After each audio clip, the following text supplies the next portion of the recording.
Hey, what's up, everybody? This is Johnny Beane, and it is Sunday, and you know it's the Guitar ASMR show. Normally, although I will be talking to a friend of mine on tonight's show, so you guys, this is awesome. Anyway, as you can see here, NAMM Show 2024 is coming up, starting January 25th. I will be there. It'll be awesome.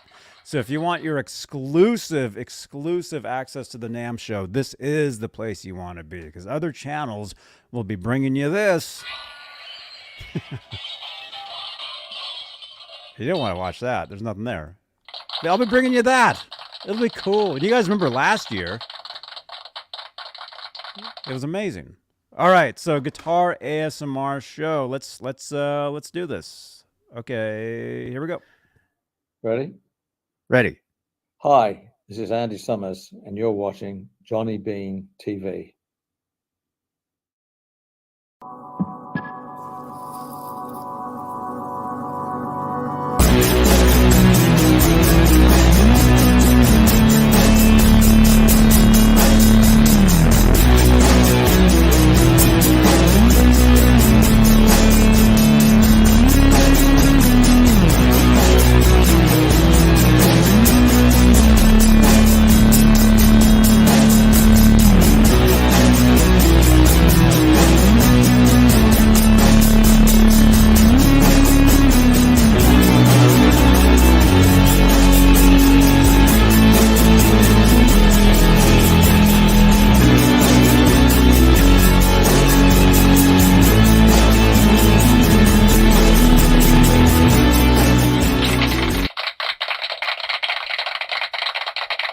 Yo, what's up, you guys? Johnny Beane, this is Johnny Beane TV, and it is Sunday. It is November 26, 2023. It's actually, we're doing this, we're doing these shows an hour earlier now. So those of you on the East Coast, there you go. So you guys, smash that thumbs up, smash that subscribe button. We're really trying to do it, you guys. We're really trying to get to 10,800. I think we can do it pretty soon too. So smash that subscribe.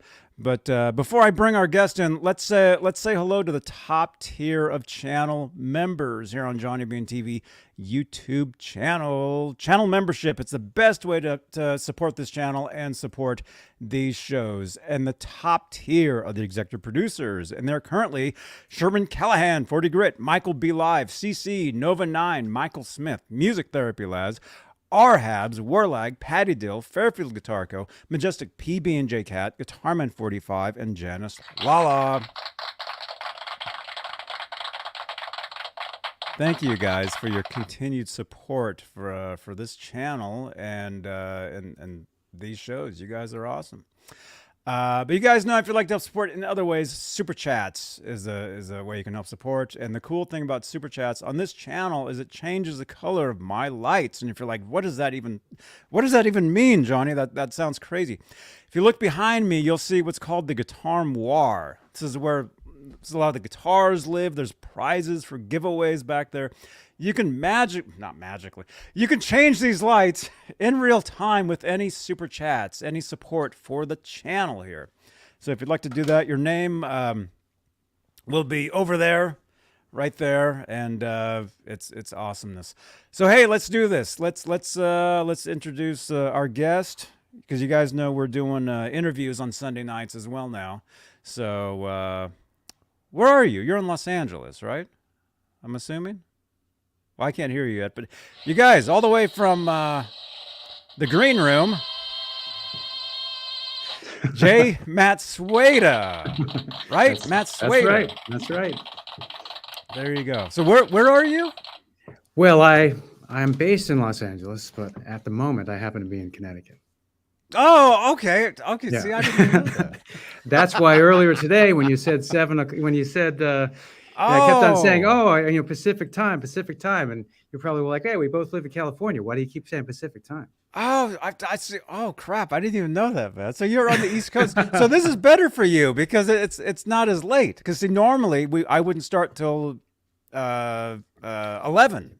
Right. Your 1 hour earlier show is in my favor. exactly. Oh, right on. Dude, this is awesome. And hey, Janice Lala, thank you so much. Janice has been a member for 12 months here on Johnny Beane TV. And actually, if you are a channel member, you get to have these little monthly. You get some little like shout out thing, and that's what Janice just did. So, Janice, thank you, thank you so much for that. Wow. Well, hey, Jay, let me just say it's awesome having you on the show. It was Hey, it's great great to to be meet here. you. What was that? 3 weeks ago? Almost a month ago. Yeah, it was about 3 a month weeks? ago. Something like that. We saw Andy Summers play live at this Yeah. great Golden State Theater. That was awesome because I remember I drove down. Well, you had started messaging me on Facebook, I think maybe like a few days before or a week before or something. And I don't know if we were Facebook friends. I guess we were, but you were messaging me, and you were saying, "Hey, I'm driving up for the show. You know, I'll be there. You know, all this stuff." And then the day of the show, I head down there like in the afternoon. I was down there like way early because I had been there to see Wolfgang Van Halen's band, Mammoth WVH. Same venue, like a month before, 2 months Oh, okay, before, okay. something like that. So I'd been to that venue before, and so I knew, you know, when you go there, there's this guitar store right next door, and you get to hang out and talk, you know, shop with this guy that owns this guitar shop, which is really cool. So anyway, so I'd been there to see Mammoth and everything, so I knew the venue. And so when it came time to see Andy there, I'm like, oh, this is going to be awesome. I know exactly what the place looks like. I can get down there hours early and blah, blah, blah, whatever. But then you were messaging me on Facebook, I think during that day. Like during the day, you're like, hey, I'm on my way, or I'll, you know, I'll be there. And I think you had asked me, hey, can you record, you know, some of it? And, which I didn't do. I wasn't able to do that. But Yeah, I probably intermittently contacted you throughout the day because I was pretty dedicated. I mean, from Los Angeles all the way to that venue, that took me what, 6, 7? It was a long drive, hours. So, but I had sort of a secondary and sort of tertiary goal as well. One of which was to see a friend in San Francisco after that, and another of which was to continue onward to get some autographs that also related tangentially to the police. Of course, this is a whole nother aspect to our, to our story, our common interest. It's that revolves around the police. And Van Halen, don't worry, you guys, and Van Halen. So how did we meet? I don't even know. I mean, I met you at that show because you came up to me, you found me. But Yeah, before that, like, do you even know? I have a long history of having, online friendships with people that I then later someday meet. Right. So, as police fans and collectors of material, I saw your name, regularly on different feeds, in the same way that I've seen the names of people throughout the course of time, like Erwin Kempen or the late Tony Carbo, sadly, rest his kind soul, or people like Giovanni in Italy, or you name it. There's people all over the world who I've had relationships with, as fellow fans and collectors since the mid '90s. And then once in a while, when I happen to be in their country on vacation or something, then I see them. For instance, I met Erwin Kempen. I met Raphael in Paris. I met Osamu in Nara, Japan. And then, when I knew that I was going to be in proximity, at the Monterey to see Andy Summers, maybe a couple of months before then, I started messaging you about Van Halen and about Andy, just knowing that I'd have an opportunity to see you in the flesh at this show, and to sort of, continue down this road that I've gone down with so many other people, this positive experience of taking an offline, an acquaintance into a genuine friendship. So that was really nice to meet you and talk police a little bit. Afterward, I think, yeah. Afterward, after the show. Yes, because I couldn't predict my arrival, right? So I got there just minutes before the show. Normally, I like to settle into a seat, relax. I hadn't even eaten dinner that day. I got there on an empty stomach. I know what that's like.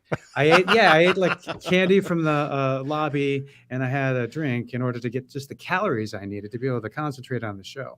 And then of course afterward we ate, and I was all fine. But yeah, and what a show that was, right? I mean, it really was an enjoyable thing. It was awesome. I was supposed to see that show like a few years ago. Okay. Andy did a tour a few years ago, Andy Summers, and he was going to be in San Francisco, and I bought tickets to see that show. It wasn't the same name. It was like a different name of the tour, but it was the same thing. And I was going to go and see it, and it was canceled.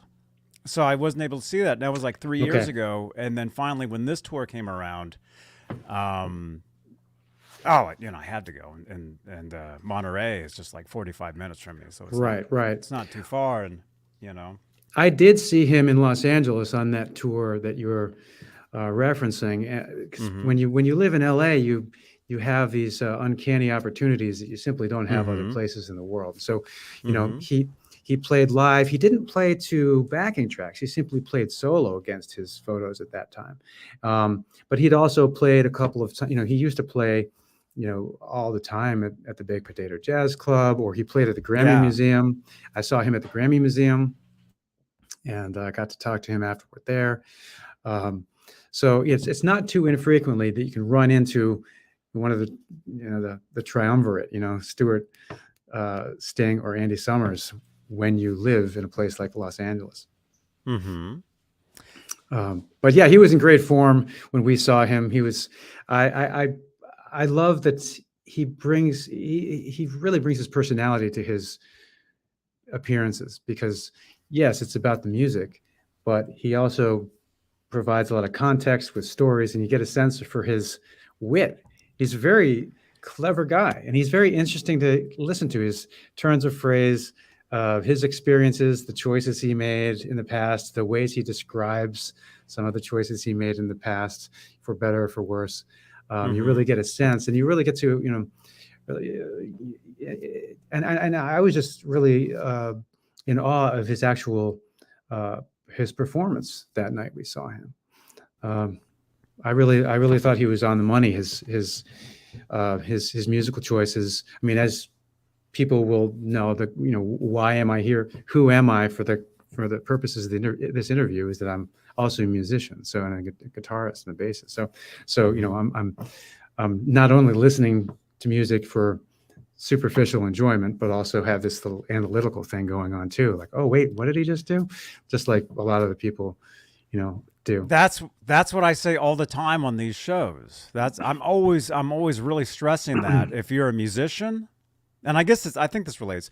If you're a musician, and you're serious, you have to listen. You have to listen to all sorts of types of music, whatever it is, and you can really appreciate it.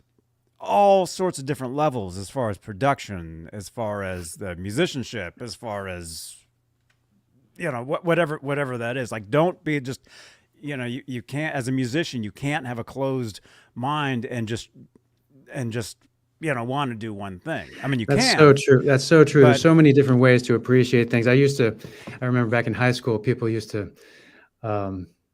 taunt me because I had a jean jacket with a patch on one arm with a Grateful Dead skeleton, and on the other arm, a Guns N' Roses. They're like, how can you like Guns N' Roses and the Grateful Dead? Because I can also listen to that's Fear. awesome. Because I can also listen to Fear and Van Halen and Pantera too, and I can also listen to to Bach and Marcus Miller and and all these things, and there's something, even if there's always something to appreciate in like you said, either in the production value or, I mean, Fear as a band, they play all kinds of odd times. I mean, this is not your typical. These are not naive artists. There's something to appreciate in these groups. So yeah, having a breadth of exposure to different art forms can be really worthwhile. And then I've also heard on the flip side, there are artists who say, oh, I never want to taint my ear with what anybody else is doing. I want to just kind of like live in my own little thing and produce and be the one who gives, and never really, tarnish my. That's what Eddie Van Halen always said, that people would ask him, what are you listening to? He's like, oh, the last record I bought was in 1980. And this is like, 20 years later. Like he would always say, oh, he's always writing. He's always creating his own stuff. He doesn't listen to his older stuff, always making new stuff. And he really doesn't listen to anybody. Well, when you're someone like him, which is, he was obviously completely unique, and there's no one he could compare himself. He was the only one pushing his own boundaries. So from that sense, I don't know if he was going to be deriving inspiration from other players, but I know, for instance, if we bring it back to the Police, Andy Summers must have collaborated with more people than any other guitarist I can think of, because I have a little folder on my hard drive that says cameos with others, and I just like, grrr, he's played with everybody. So on the flip side, like I said, you can sort of like take it from both sides. Well, one, if you're always pushing your own boundaries and pushing yourself to be better, and to reinvent or to invent new ways of making the guitar sound, then great.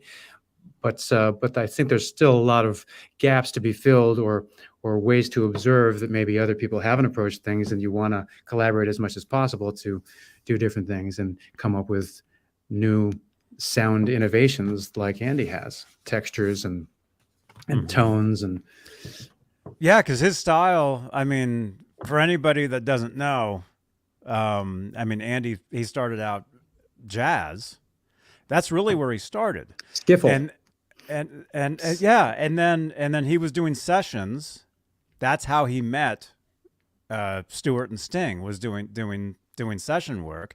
They would go on to do sessions even after they were the Police. They would go on and do records. Eberhard Schoner. We both have. Yeah, I've got that. I've got that one. Yeah. And then with the Police, he did something. His style in the Police, as soon as I guess he did have his first solo record where he actually sang. There is some Police vibes XYZ, on that, guitar wise. But then after that, he went back to jazz, and you listen to some of his jazz stuff, you would never know he was the guy in the Police. Yeah, it's true. Well, he would know that. Well, he went on to, was he on Windham Hill, or what was it? What was the record label? I think Windham Hill might have been one of them. I think it could have been one of them. My favorite album that he ever did was called The Last Dance of Mr. X. Yeah. Oh, great album. And I think that was on. That was a major label. That was a major label. That might have been BMG. But when you're on Windham Hill, you're not on Windham Hill to sell records. You're on Windham Hill to create your art. I don't think Windham Hill is expecting millions of copies to be sold, right? I think he might have had like a greatest hits on that. But I or something, or whatever label I could be, I could be, my recollection could be off. But it's one of those kinds of labels where it seemed like they probably didn't have like great expectations for sales. They wanted him to create something that he believed in and he wanted to do, and it was, and he found a label that would support him in those kinds of ventures. And I love that material. There's some really good stuff on those records. The NPR still uses some of those songs in some of their openings, like All Things Considered and stuff. Like, I'm like, wow, you're playing Andy Summers and nobody even knows it. So it's it's really good. But and here we are, talking a lot about musicians and musicianship and things like that. And so I wanted to take this time out for a second. Why would anyone listening to us talk care about what I think when they've never heard me and don't know if I'm credible? So one thing I want to establish kind of while people are listening, if you so choose, is that I posted up on my Bandcamp entirely free the ability to pull down my first album. If you go to my Bandcamp, you can just hit buy album and name your price as 0, and you can just take it down. The first song is an instrumental that is it has like a double bass approach. It's got like the actual root note bass, and then it has a solo bass which does some sort of counterpoints, kind of finger tapping stuff on it, by Doug Shreve. And I think you guys, many of whom like Van Halen, might actually get into that one. But anyway, yeah. So if you play that in the background, you say, okay, well, this Jay guy, he hopefully you'll say he doesn't suck. He's credible. I can listen to his opinions on this stuff. But yeah, but I was impressed by Andy because I've heard him across all different kinds of band situations, trios, quartets. Like I said, in Los Angeles, you get to see people a lot more frequently. And I saw him at this place called the Baked Potato Jazz Club, aka the Spud, where it's a tiny place where headshots are stapled all over the walls. It's this, and the stage is only like 6 inches tall. And when you see people there live, you can reach out and touch them. I've seen everyone from Andy. I saw Steve Lukather there. I've seen, Brett Garcid, all kinds of people there. They kind of like go there to play the music that they love after they've gone and done sessions for other people all day. And that kind of thing. And he used to play there all the time. He used to play there with, the late Dave Carpenter. He played there with Jerry Watts and Joel Taylor and Rick Verbrace and Dan Lutz and, and Katis Buckingham, all these jazz heavyweights locally that make up the jazz scene in LA. Yeah, I would see all those dates like on his website. I mean, over the years, it was always baked potato, like all the time. Yeah, and I don't know if it's true or not, but I also know that there's I think it's in Italy. There's a place called Pizza Express.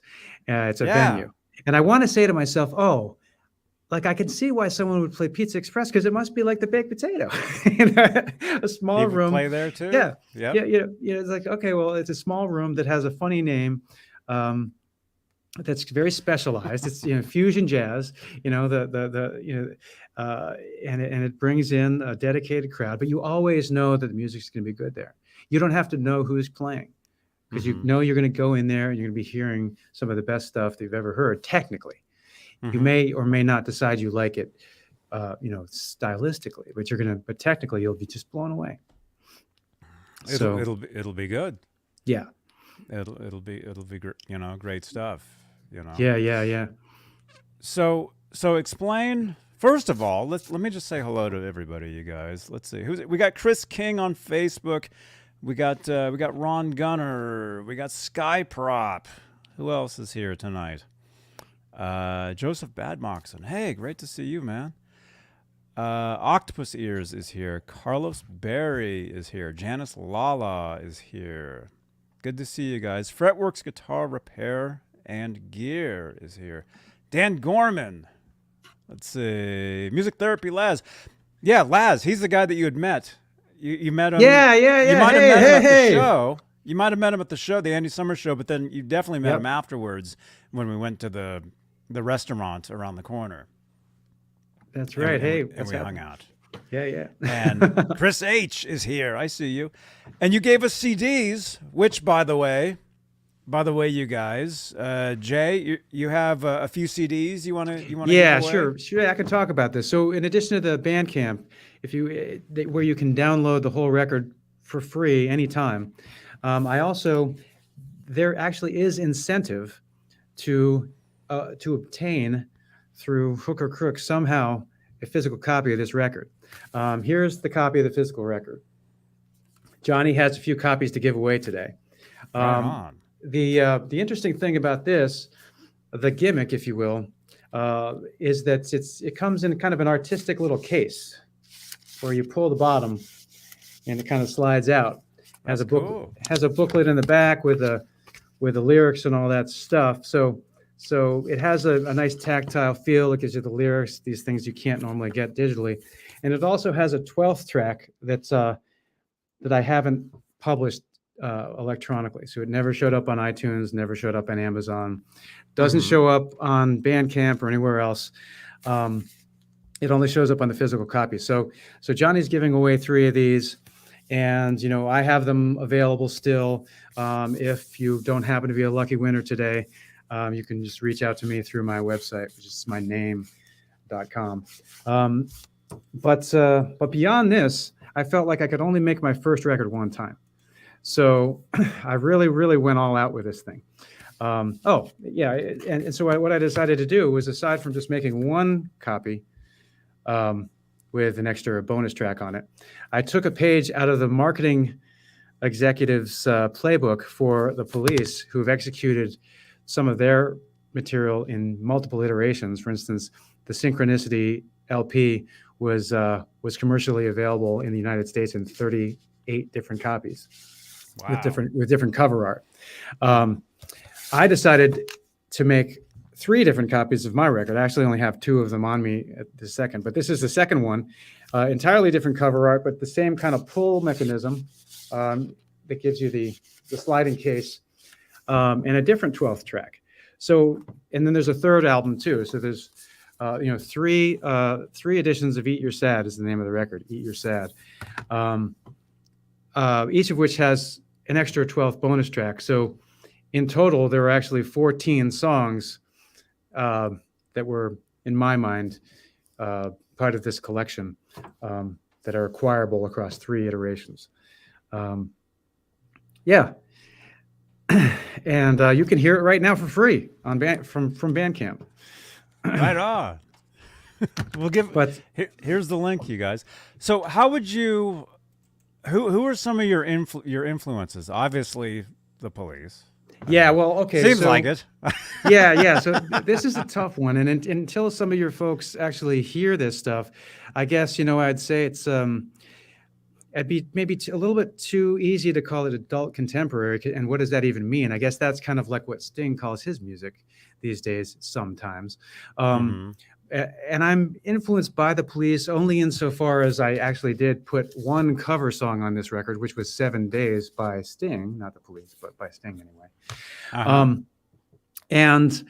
But people have told me, and you've heard the record, people have told me that my vocal sounds somewhat maybe like Cat Stevens ish, or maybe like Tim Buckley or something like that. Someone even mentioned, and I hesitate to even bring it up because he's such an amazing singer, and I'm not claiming to be, but someone said, also that they could hear a little bit of Jeff Buckley.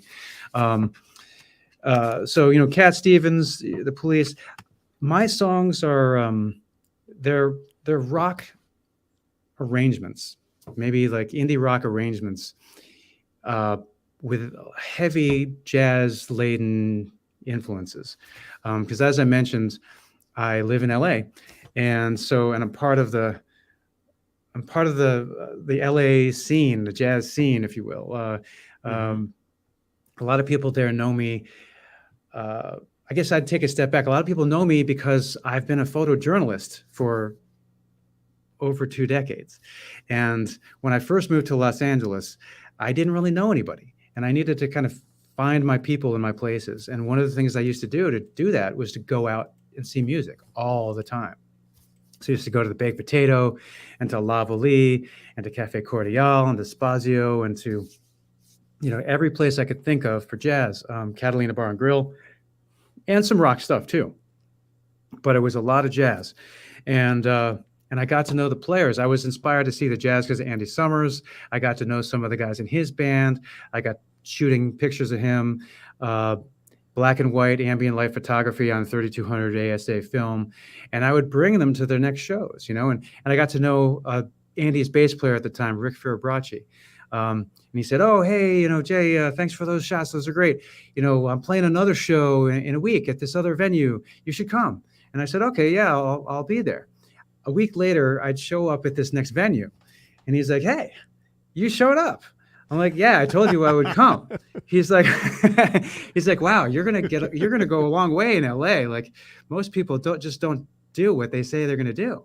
And I'm like, "Wow, that's crazy." Like I especially when you're going to see music of this caliber. Like, why wouldn't I go to this show? Like, it's, Mhm. you know, if, you know, Rick and Andy's drummer, Joel Taylor, or Toss Panos, or Jerry Watts, or Dan Lutz on bass. Like, I got to sort of know all the folks on the jazz scene. So that was kind of like the norm, you know, on Cheers of like going to the Baked Potato. Mhm. And I shot pictures in LA for years, 6-7 years. Not a peep about the fact that I actually wrote songs. And then one day I decided, hey, maybe I should cash in all these favors I've been building up by just giving people photos and letting them use them on their CD covers and their websites and T-shirts and their posters, and just ask them for return favors. And so that's how I produced my record, Eat Your Sad. I have, you know, Rick Fiorabracci, who not only played with Andy, by the way, who also played with Chick Corea, for instance, in Chick Corea's electric band. I mean, this guy, he played on the Yanni Live at the Acropolis recording as the bass player who does that crazy, that crazy stuff. Dan Lutz is on one of the bonus tracks. It has Robbie Pagliari, the bass player from the band Ohm, who plays with Chris Poland, who used to be in Megadeth. It has I met him a year ago. Robbie or Chris? Chris. I was hanging out with him. I hung out with him for like a couple hours. We were just walking around. Great guy. Chris is such a friendly guy. He has this awesome pedal board when you go into the Baked, where he has like these crazy stickers of all these like cartoon, like flying creatures next to each one, and he's very meticulous about how he sets up his board. It's really, really cool. He's a really, really nice guy.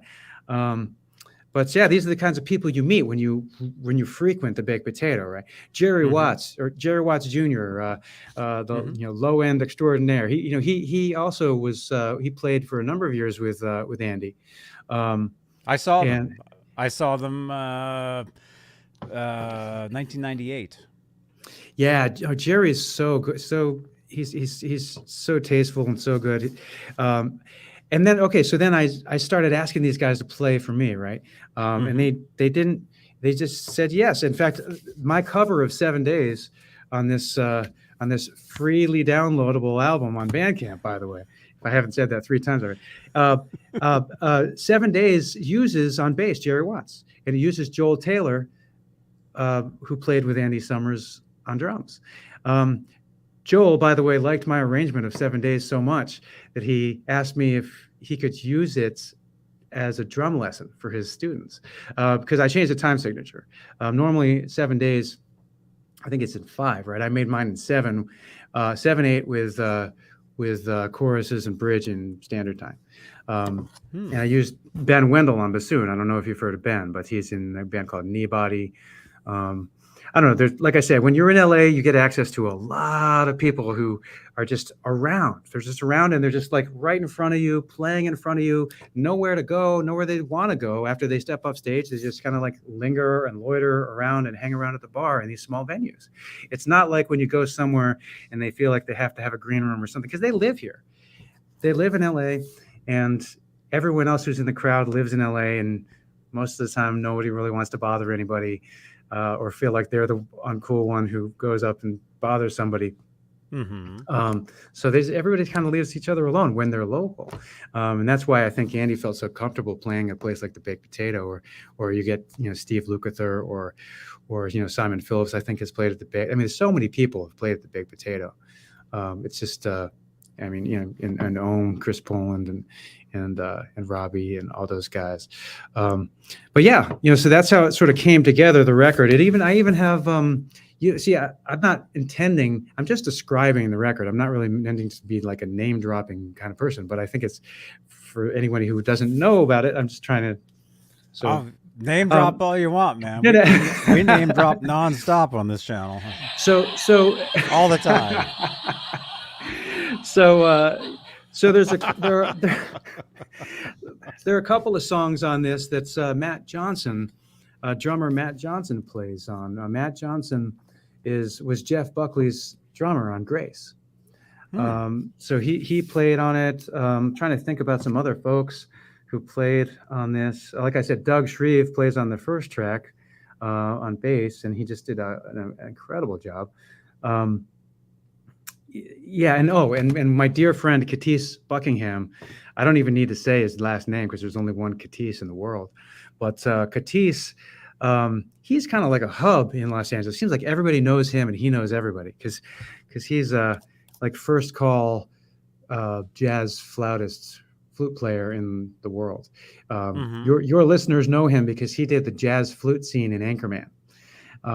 He was the actual person who tracked that recording for Anchorman, and kind of like cool. put the term jazz flute out there in space. But everybody seems to know him, and so if you need, and he's a dear friend of mine, and if I'm like, oh, I really could use, I think I'm thinking of flugelhorn on this track. He's like, oh, you should call up my friend so and so. I'll call him right now for you. And like all of a sudden, it makes production of an album so much easier because all you have a direct conduit. Even if you hadn't gone to the Baked Potato and chatted someone up for months or whatever, you all of a sudden people are around. People are willing to do these kinds of things, and especially if you already. It's kind of like you'd imagine when one person is attached to a script and they use that fact to bring in the other celebs, right? It's like, oh, wait, so-and-so was playing on your record? Oh, yeah, I'd be happy to do that. No problem. And then all of a sudden you've got like 30 cats on this record saying to themselves, oh, I better play my ass off because I know everyone in LA is going to hear it. So as I mentioned to you, I'm a photographer. So if you look in the liner notes of this record, all the photos in the back pages. These are all the folks in the first record. Ben Wendell, Chris Wabich. Chris Wabich played drums for Sting on the Dolphins soundtrack for IMAX. You got Michael Bluestein. He is currently in Foreigner as the keyboard player. You got Jean. A lot of these guys I forgot until I'm looking at their photos. But you got Eric Hostler here and John Walsh. They play, respectively, they play violin and cello for John Williams. You got down here, you got Rufus Philpott. You got Stuart Cole, who plays trumpet in Edward Sharpe and the Magnetic Zeros. A lot of different folks. So here's Jerry Watts in the corner. You got Amaro Ruiz, who's a fabulous virtuosic keyboardist, piano player, organ player who played with Frank Gambale. So like I said, you live in LA, and if you're on the scene, suddenly, I guess you just have tremendous access to session players. There's no reason to settle for someone who's, maybe just okay, because for the same money, you can get one of the best on earth. And they're pretty agreeable. Like there's more than one way to skin a cat. I happen to use the barter system to get my record done, but I'm sure that they accept cash. So that's how this record came to pass, or this one. Or if you go onto YouTube, you can see a video called "How to Open the Eat Your Sad CD," because the mechanism is such that if you hold it by the center, you're working against yourself. You're holding it, squeezing it when you're also trying to pull it. It doesn't open. You got to hold it from the edges. Oh yeah. And then you pull it up, and it pops up. And then the booklet is in the side pocket. So, if you want to watch that ad nauseum, you can go onto YouTube and see all three different versions. And there's another. This is a photographer I knew, and then there's a local artist named Graham Moore, who did this kind of sliced up pattern version. He also did some work for Amoeba Records in San Francisco for one of their windows. Oh, cool. And there's I know Amoeba. Yeah, and then there's another guy, Mike Garson, who's a very talented photo illustrator in the Philadelphia area, who did the artwork on the third version. So that's how all that happened.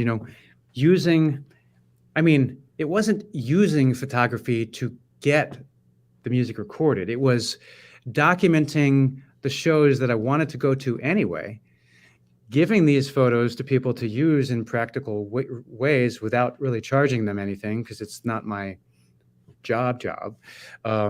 It's sort of like a vacation. It's practiced at a pseudo professional level, just giving them to use. Mhm. And then sometimes also helping them with CD layouts. So for instance, Mara Ruiz, I shot this photo, but then I also did the layout for him of his record. And Wow. you know, the Los Angeles Saxophone Union. This is Katis Buckingham and Bob Shepard and some other really heavyweights. You know, I shot these pictures in Union Station in LA, and then I actually did the layouts for them. They just kind of assumed that I knew how to do layouts. So they're like, oh, here's Brett Garsett. This is an interesting one.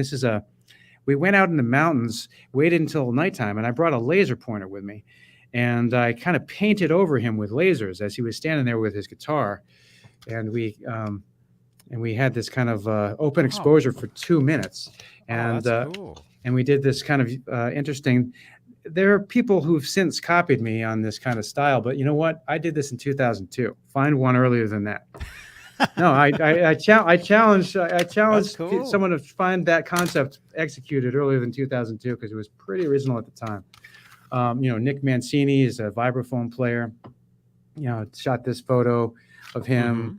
You know, shot pictures off his porch onto the garden down below at the garden hose, or beloved Larry Wolf, who has this. The late Larry Wolf, he passed away just last year, sadly, but he had some great. He was a character actor who was in a movie with Robert Downey Jr. Robert Downey Jr.'s first movie, actually, is a movie called Pound, and this is a CD that I did for Larry, where he was doing kind of like old timey standards, and did some layout work for him. So, you know, people, they asked me to do. I either shot photos willingly, or else I went in there and they asked me to do photos. I did the photos. I mean, remember, this is on my own dime. They didn't charge me at the door. Mhm. I just walk into these jazz venues for free. I see the shows. But I, at the time, I'm shooting film. I pay for the film. I process the film. I'm sitting there scanning negatives, and then I'm just, I'm giving this stuff to the people, and I'm doing this for years. But then it all sort of came around because it's, you know what, maybe I should cash in some favors. You know, I'm sure, why wouldn't these guys want to help me out? I've been doing stuff for them for years. Don't ask, don't get, right? So I asked them, and overwhelmingly, people were willing to come out and do sessions for me. So how would you email them tracks like, hey, this is a track, or would you say, hey, like what were the like the sessions like with these players? Yeah, so this is an interesting one too. I mean, everyone's different in the studio, right? And everyone has their own production style. So I tried to make it super easy. There used to be a service back in the day. It was called like something like Studio Referral Service or something. It was like an 800 number, and like you call up the number and you're like, hey, I need a studio that's open tomorrow in Thousand Oaks. Like, where is it? Like, and they just, like, they call you back in an hour. Like, oh, we found the place just for you. It's perfect. You need drums? We got the place for you. We got your live drum room or whatever. And I mean, we had the internet at the time, but for some reason, this had a function, the studio referral service, right? So I always wanted to make it super convenient for everybody because I was operating on favors. So I wanted to be, very easy. So we'd typically be somewhere in their general neighborhood from where they lived. And I probably would send them a track in advance or a track or two in advance. But my typical style of producing is that I've chosen someone to play on a track because I've heard them across different situations. I've heard them in the fusion jazz community playing with multiple different people. So I kind of have a sense for what their capability is and what their style is and some of what their choices are like, and what their tone is like. So my choice in selecting an individual to play, that's one of the only choices that I tend to make during the session. I go in there, and first of all, my first choice is make sure people are not pressured. I think the worst thing you can do for creativity is make people think that you're looking at the clock. I mean, yes, it costs money to get into the studio, and the engineer costs, tick, tick, tick, you're paying for the engineer, you're paying for the studio, and yet you're not going to get what you want if people feel stressed. So what I did, what I still do, I just go in there and I shoot the breeze. I shoot the breeze almost to the point where the person who's going to be playing is wondering when the heck it is that I'm going to start. Like it's almost like reverse anxiety. It's like, wait, instead of like being pressured to play, they're like, wait, when am I going to play? Like, don't I get to play today? So we just shoot the breeze for like a half an hour or something, so that they know, hey, the vibe is that we are taking our time. We're going to get what we need to get. And then I asked them to sort of absorb the tune and then, invest in of themselves what they feel it deserves, and to just do 5 or 6 passes. Now, there are some people who don't need more than one pass. Like I mentioned to you, my friend Katis, he typically only needs 1 or 2 passes of anything. I call him, and I've known him for 21 years, and I've never heard him play one sour note. As a result, I call him No Clam Buckingham as my as my nickname for Katis, because Katis Buckingham. But yeah, he'll come in there and he'll just nail it right away. But typically, what I do, since there hasn't been a rehearsal, of course. So back up. I don't have a dedicated band, right? I'm a guy who writes songs. I put scratch guitar down to a click, and then I record drums and bass, maybe together, or maybe drums first and then bass. And then I'm layering. And when I bring people in, there hasn't been any meeting of the minds. I don't want someone to walk into a studio and say, hey, what were you thinking you wanted me to play? I'm like, no, that's not, I want you to hear it, and I want you to play the way you play, where you think playing belongs, and just do a few passes. And then later, my job is to comp the thing later. So the guys who play, they've never heard what it is the song's going to sound like until I release the track.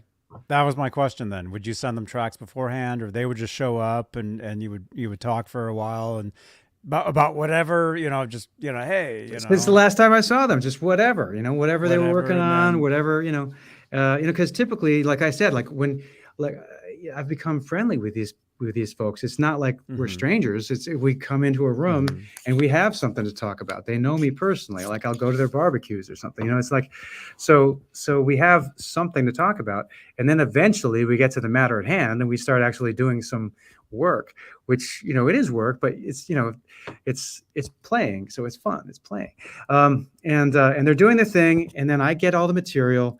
And what I really love, I've never considered myself to be really an entertainer. I feel like I'm a songwriter, and I get into the studio and I start cutting it all up.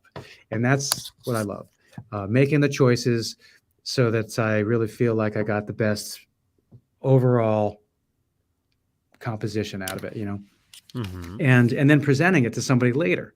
So there's one time I did a song. It's not on this record. It's on my follow-up, where I had an opera singer, and the opera singer, she didn't realize what I was going to ask her to do. She's like, wait, what? You don't have any music for me to, there's no sheet music? Wait, there's nothing. What do you mean? I was like, no, I want you to improvise. She had no idea what I meant. So I said, so she did 6 takes of just doing these kind of figures with her voice. Just opera sounding stuff, right? Yeah. So then I comped it together, and then one of my favorite people in the world, John Tegmeyer, clarinet player, one of the most musical people that I know, he came in and he did after I comped her vocal track, then he did a harmony line on clarinet to her, and so subtle and so nice in the mix. That it came out just wonderfully, I think. And that song is called It's in Vain, and that can be found on YouTube as part of the J. Matsueda topic that CD Baby posts for anyone to hear. Cool, that operatic thing. So when people type da da da da da, what is this guy about? One of the first things I'll probably see is, J. Matsueda photography. And you'll see a lot of the photos that I've been talking about of local jazz cats. And anytime I could use my credentials, I used to shoot for newspapers too, to get credentials to shoot larger shows. So, I shot everyone from, the late Ray Brown. I shot, I shot Sting a bunch of times. I shot the Red Hot Chili Peppers and Paige Plant. And I see a lot of that on your site. Yeah. It's my Instagram is J Concert on the Pics, Instagram. but I don't really use Instagram that much, although people can use that to, directly message me. But I shot Jerry Garcia and I mean, all kinds of folks. There was hardly a time I could pick up like a music magazine and say, well, I haven't shot pictures of somebody in this magazine. At some other point in time. Looks like the guy from REM. Oh, Michael Stipe. I shot pictures of Slash and Steven Tyler singing playing together. Duff, a band called Loaded, Flea. I even got to shoot David Carradine one time. The late David Carradine. He was playing in L.A. at a place called what was it called? It was I think it was like the what is it called? The religious. He was like playing at the Scientology Center. So I went over to the Scientology Center and shot pictures of him outside. Yeah. Oh, wow. Very, very interesting. And all kinds of folks in all kinds of places. Yeah, that band Loaded that Duff was in. I got to shoot pictures of him with that. And that was, I think Matt Sorum was in that too. And I got to shoot some Velvet Revolver. I have negatives from that. So this is still back when I was shooting film. Now everyone's shooting digital. But I have I still have the physical. Boxes. Everybody's a photographer now on Instagram. Well, now I'm even one.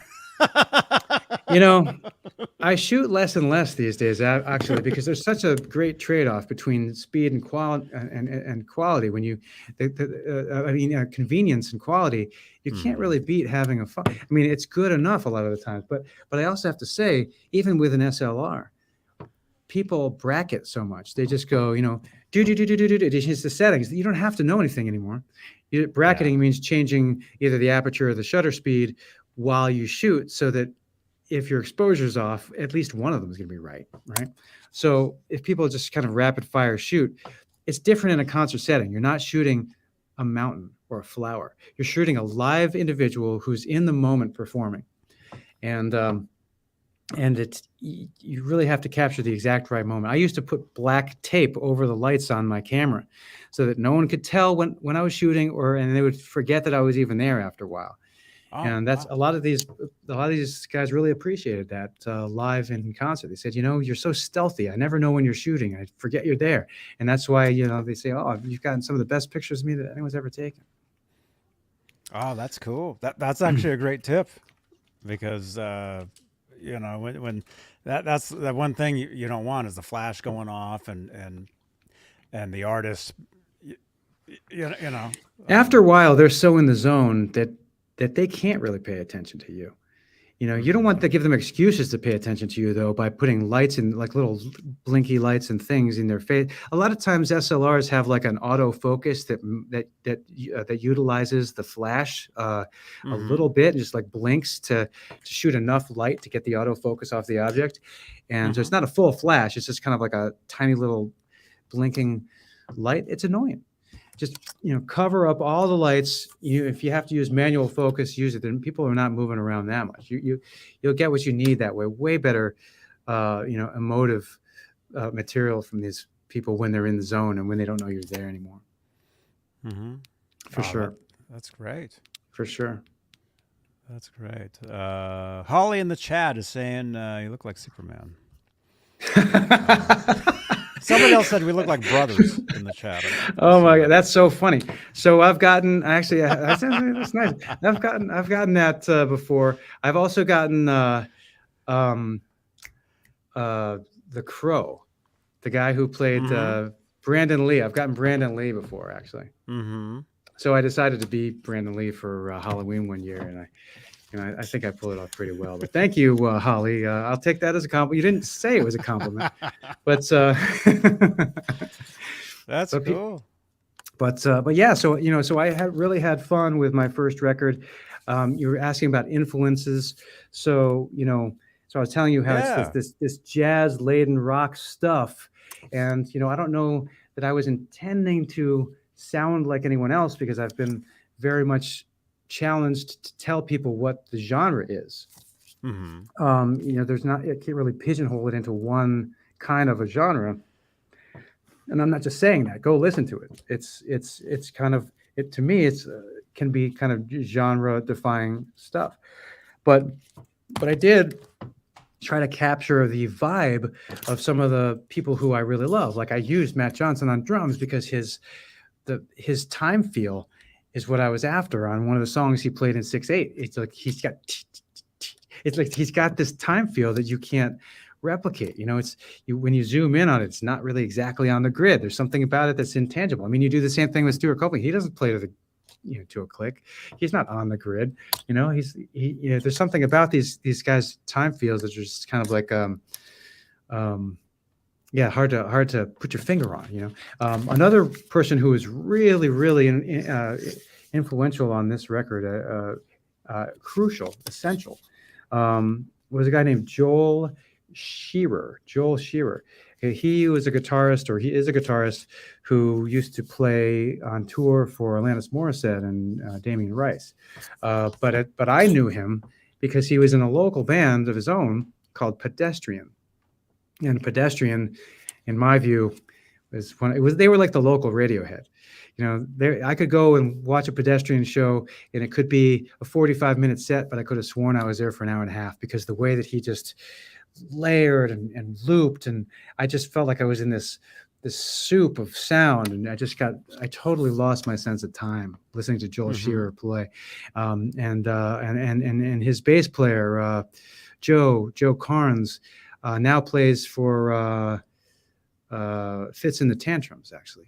And he's on my record for one song. So all these people that I'm mentioning, Awesome. it's not just a name drop. It's also because you can get the entire record for free on Bandcamp right now just by putting 0 in the name your own price. Just put 0. Look at all these names I've been dropped that you can listen to tonight. Just take it. Just take it. And if you're lucky and you're interested, then you can win one of 3 of these from Johnny. Oh, well, let's do that. Let's we got 3 copies, you guys, and I know last night we did a whole different giveaway system on the show, but we'll go back and do the what do you call it? This one, the StreamYard giveaway. So this will be for physical copies. Yeah, we'll do 3. This thing. You're good with doing 3? You have 3 of them there? Yeah. Okay. I mean, hey, man, I've got as many as you need. You need you need a copy? I can get you a copy. It's like I can get you a toe, dude. Oh, right on. No, but I definitely have 3 that I can mail out. I'll take an extra one. I caveat domestically. I'm happy to ship these around domestically. Sending them around the world has gotten just to be very expensive. But yeah. I know. Okay, well let's spin a few times for you guys here. So hey, if you guys are watching, free CD. You guys ready? Okay. All right. We'll spin 3 times. Yeah, and if you're not sure, a CD is this shiny thing that protects your drink against a wooden table.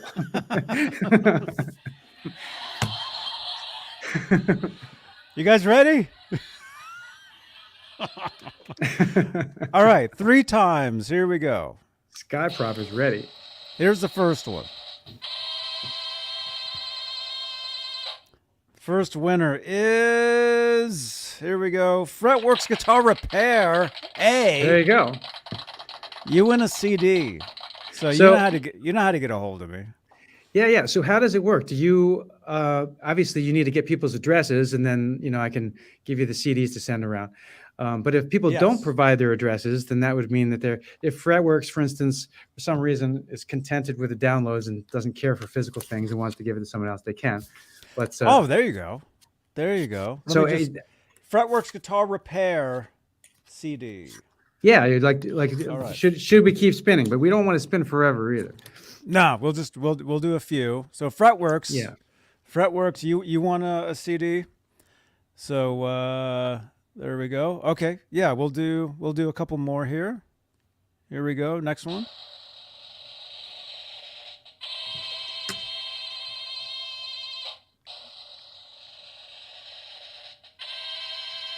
Me. I already gave you one when I saw you in Monterey. Yeah, you already gave me one, so we'll spin again. With that, there's still two up for grabs. Here we go. Yeah, because see, the thing is, there's like 5 of me in here. That's the thing. So it might land on me anyway. But see, there's me again. So you know what I actually found that art students were interested in like dissecting the construction of this. So I got some people who were interested in it just for the actual mechanism, and it's cool. Not for the music at all.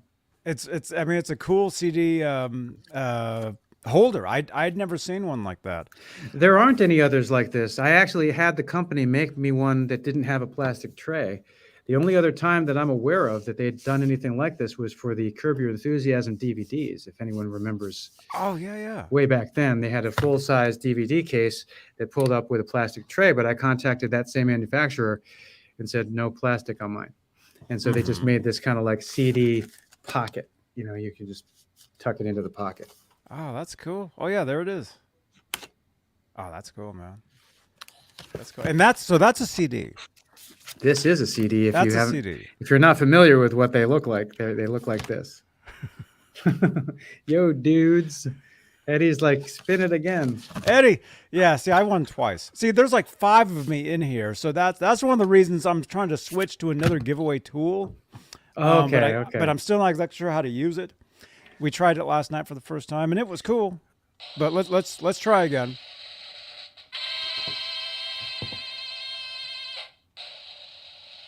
The winner is Eddie Jones Jr. There we go. Hey, there we go.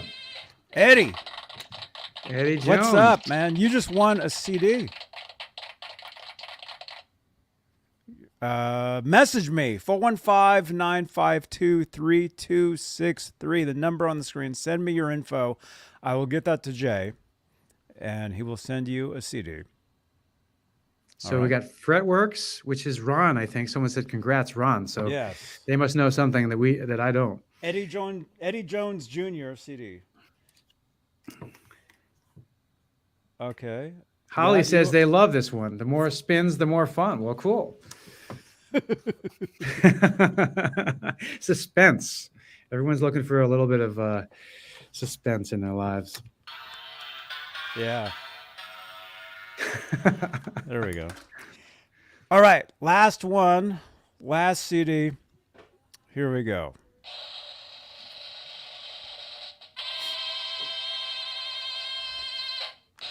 The winner is Holly Lewis. Yay! Holly Lewis CD. There we go. All right. I'm very Holly, send me a text message, and we will get that out to you. I was secretly rooting for Holly because I think she was the one that said something about Superman. Uh-huh. Well, are you Superman? I mean, nobody's watching this. You don't have to. Oh my God. But yeah, so so that's what this is. There's, we came together over mutual love of the Police and Sting, and when some of these folks get this, either this or whichever one I happen to send around, they'll also notice a little Easter egg on the CD. So this is entirely independently released. I'm blessed that people who have heard it tend to like it, but not that many people have heard it because I have no manager, no lawyer, no record company, no nothing. But I was such a Sting fan and nerd that I wanted my first album to be on the same record label, or nominally on the same record label as Sting's first release back in Newcastle before the Police. And he was in a band called Newcastle Big Band that was released on the Woodwink Jazz label. And then he was in a band called Last Exit that put out a 45 on the Woodwink label. Mm-hmm. And so I contact Woodwink, WUDWINK, was the label that David Wood, WOOD, instead of a play on words of his name, put some of his releases out on, that came out of Impulse Sound Studios in Newcastle, England. And so I called up David Wood, and he licensed to me the ability to release my records on his label. So if you go on Discogs, it says that I'm on Woodwink Records, just like Sting's records were back in the day. That's amazing. It's just an Easter egg because there was no business relationship aside from me, I think, having to pay him $300 to use the logo, even though it's just some standard font. I just wanted to do it right. He's like, you know what? You can use it, but this is what he said, there's always a bar bill to pay. So he did actually ask me for a couple of bucks, but I was happy because I got what I wanted out of it, which was this little bug on the bottom of my thing to make me feel that much more connected to one of my songwriting heroes, Sting. And, I think that, you tell me, but that could be where we leave things for another time, because as you and I both know, one of the reasons we sort of got to know each other online is because we're both collectors and appreciators of the Police and Sting. But there's a huge, you can go so deep into this topic with what each individual member has done before and after.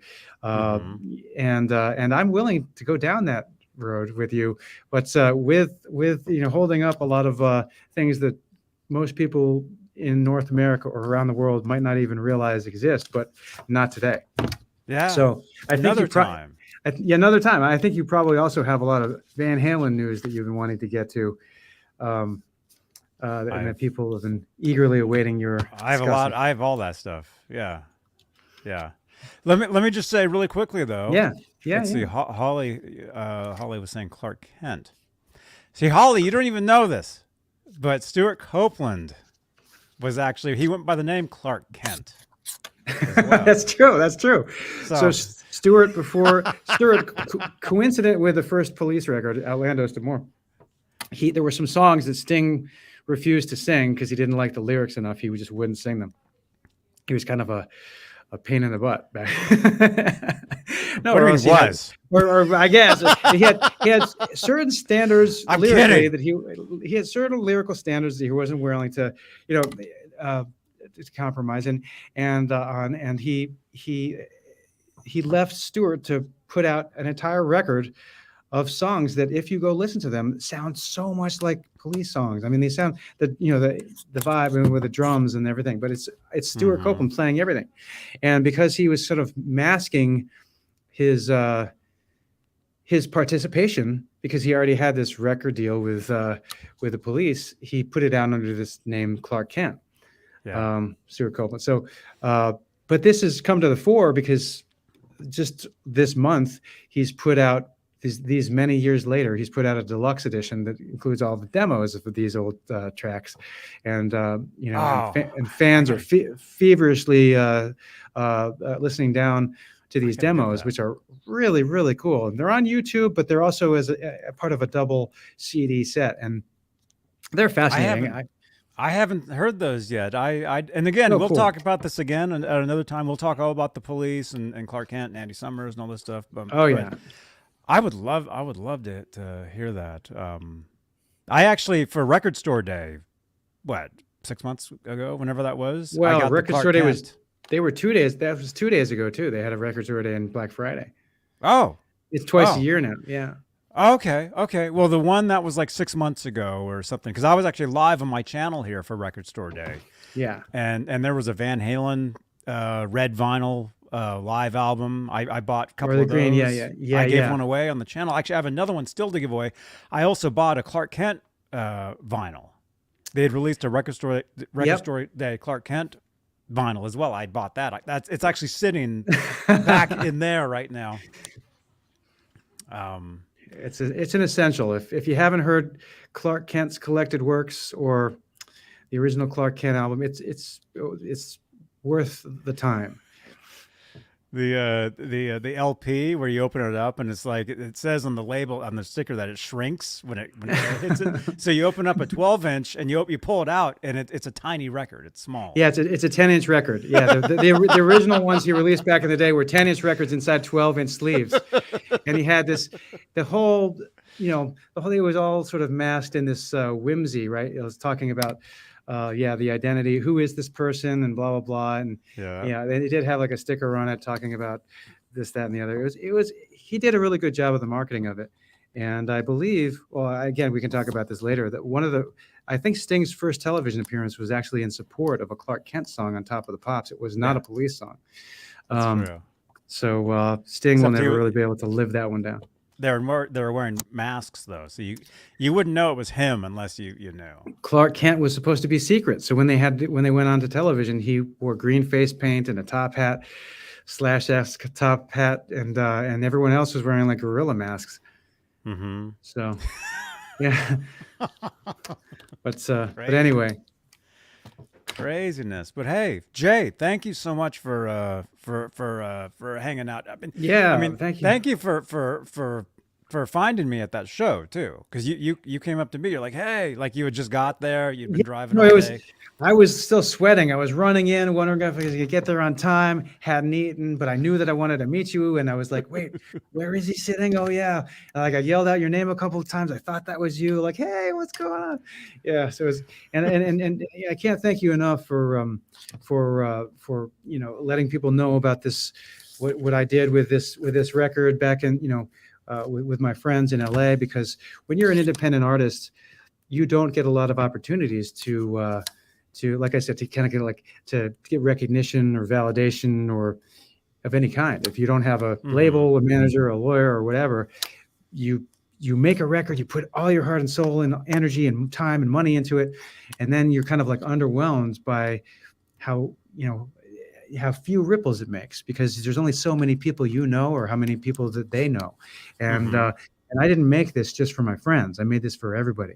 So I really do appreciate that you've opened up your listenership to this and asked me on.